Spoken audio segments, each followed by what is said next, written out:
Kan kita punya nuka dari Semenanjung datang.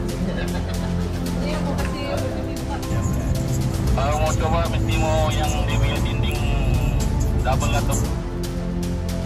Okay, Assalamualaikum dan salam sejahtera. Jadi sekarang kami meneruskan misi di hari yang ketiga di mana kami menyantuni kampung Inanam Laut. Jadi dengan kerjasama yang baik daripada AJK dan juga ketua kampung di sini telah menyediakan dewan dan juga arrangement yang agak cantik untuk kita buat agihan.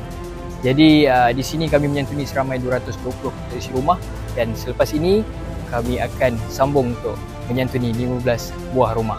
Let's go.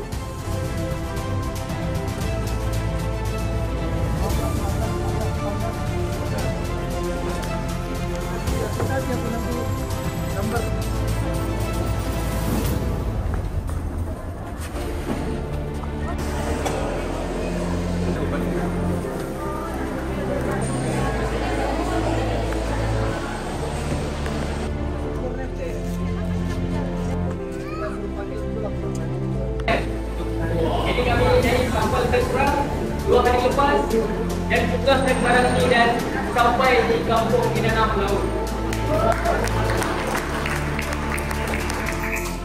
Tidak lupa juga terima kasih kepada AJK dan juga ketua kampung kerana telah menerima baik kami juga dan memberi kerjasama dengan panggil penduduk-penduduk untuk mengambil sumbangan pada hari ini.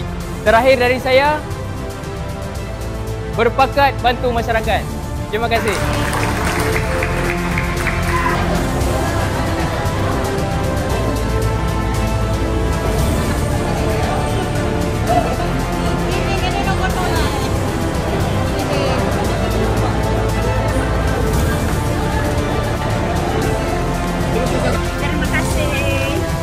Terima kasih bagi sumbangan. Sejak 3 jam ni memang banjir. Ya. Dia biasa berenang itu. Orang punya lebih baik lah. Yang baru-baru tuh Orang punya jauh sedikit tenang juga, apalagi sekarang dekat. tempat kami pun di atas di Ulu. Dan Satu sungai siapa kita? Ya, nih? Aku di kan? ujung.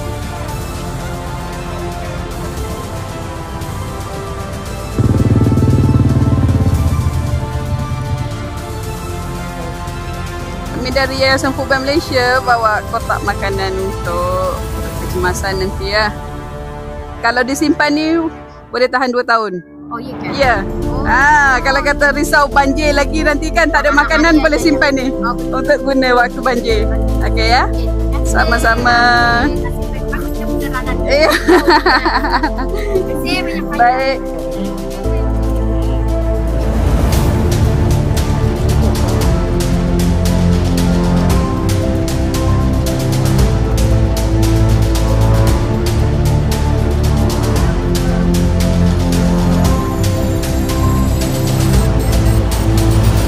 Alhamdulillah kita telah selesai 2 hari punya misi untuk kita bantu masa-masa banjir di Sabah, terutama di Beaufort dan juga Kota Kinabalu.